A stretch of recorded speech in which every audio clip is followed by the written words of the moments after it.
The wind that morning moved slowly through the quiet cemetery, carrying with it the heavy silence of grief that had settled there for years. Fallen leaves scraped softly across the stone pathways, and the sky hung low and gray, as if the world itself remembered what had happened there.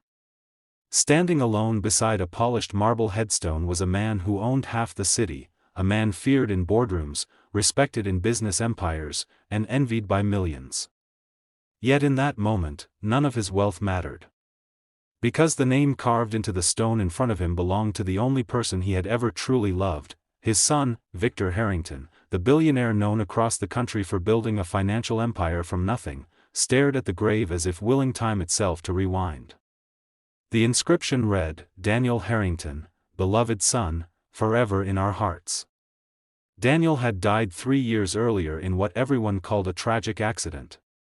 Since that day, Victor's life had become a hollow routine of meetings, investments, and endless nights haunted by guilt. But on this cold morning, something unexpected was about to shatter the walls he had built around his heart. Before the story continues, if you believe in kindness, second chances, and the power of unexpected miracles, please take a moment to like this video, share it with someone who needs a reminder of hope, subscribe to the channel for more emotional stories, and tell us in the comments where you're watching from. Your support means everything and helps keep these powerful stories alive. Victor came to the cemetery every year on the same day, standing silently for hours. No one ever approached him. The caretakers kept their distance. The world knew him as a cold, untouchable man.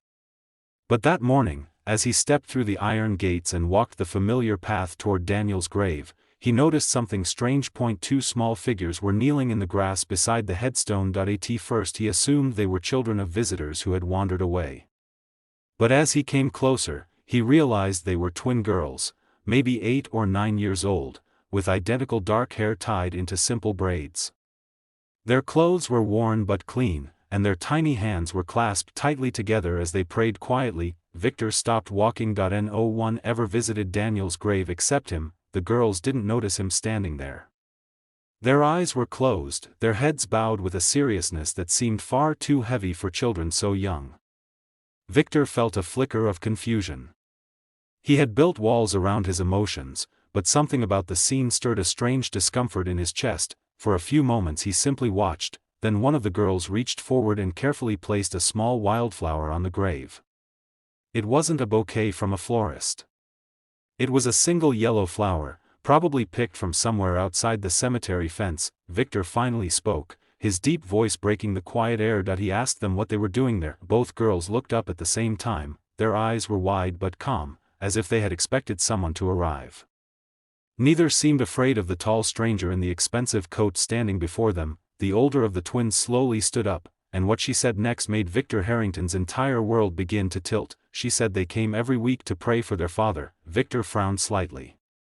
His voice tightened as he asked who their father was. The girl pointed directly at the grave. She said their father was Daniel Harrington. For a moment the wind stopped. The world felt silent. Victor felt something inside his chest tighten so sharply it almost knocked the breath from his lungs. He stared at the girls, searching their faces as if trying to find proof they were lying, but they weren't. They looked sincere, confused even, as though they couldn't understand why this man seemed so shocked. Victor's mind raced. Daniel had died 3 years ago. His son had never been married. He had never mentioned children. Victor had controlled nearly every aspect of Daniel's life, his education, his career path, his social circle. How could there be children? His voice came out rough as he demanded to know who had told them this. The younger twin spoke this time. She explained that their mother had told them before she died last year. Their mother had said their father was a kind man named Daniel who used to help her when she was struggling. Victor felt his knees weaken slightly. The girls continued explaining in innocent detail. Their mother had been a waitress at a small roadside diner outside the city.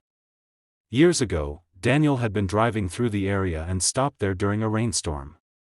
He had noticed the young woman working double shifts while pregnant and barely able to afford rent. He had started coming back regularly. At first just to eat, then to help. He paid her hospital bills when the twins were born. He visited them whenever his work brought him nearby. He brought toys and groceries and sometimes simply sat with them, laughing and playing like a normal father. Victor had never known, because Daniel knew his father would never approve. Victor's business empire had strict expectations.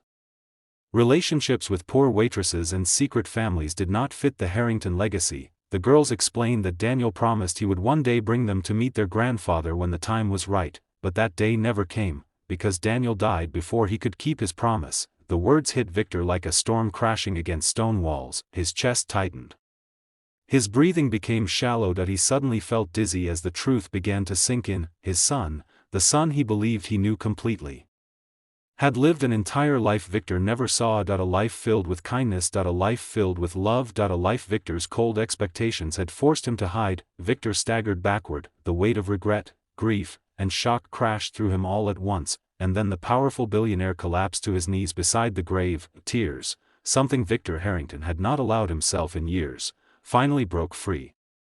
The twin girls watched quietly, unsure what was happening but sensing the sadness pouring out of the man before them. For the first time since Daniel's death, Victor realized something devastating. His son had not been taken from him by fate alone. Victor's own pride had built the distance that kept Daniel from sharing his real life. If Victor had been a different father, maybe Daniel wouldn't have hidden the truth. Maybe Victor could have known his granddaughters sooner. Maybe he could have loved them all together.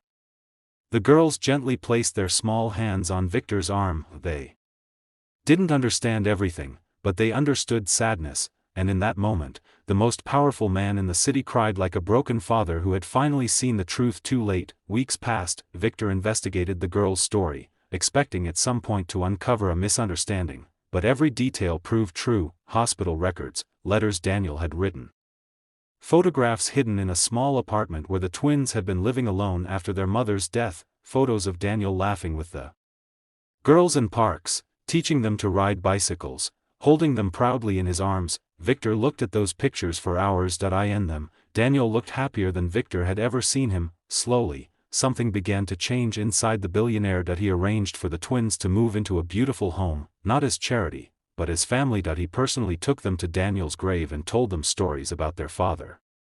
For the first time in years, Victor's house echoed with laughter again. The girls filled empty hallways with life. They asked endless questions about the father they barely remembered, and Victor answered them with honesty, love, and quiet promises to become the grandfather they deserved. One afternoon months later, Victor stood once again at Daniel's grave, but this time he was not alone. The twin girls stood beside him, each holding a yellow wildflower just like the one they had brought the first day.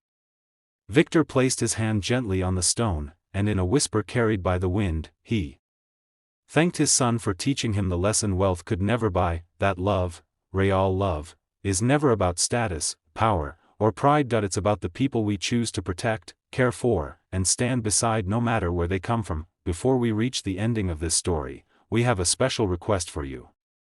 If you've made it this far, please comment the word kindness below. It helps us know you're part of this incredible community that believes in stories of hope and humanity. Years later, Victor Harrington would become known not only as a billionaire but as a man who quietly funded orphanages, schools, and shelters across the country. But the greatest change wasn't his charity. It was his heart. Every Sunday morning, he still visited the cemetery. But now 2 young girls ran ahead of him through the gates, laughing as they carried flowers for their father, and every time Victor saw them smiling, he knew that even in the deepest grief, life had given him a second chance. A second chance Daniel had unknowingly left behind. If this story touched your heart, please take a moment to like the video, share it with someone who believes in compassion, subscribe for more emotional stories, and tell us in the comments where you're watching from. Your support helps these stories reach people around the world who need a reminder that kindness can change everything.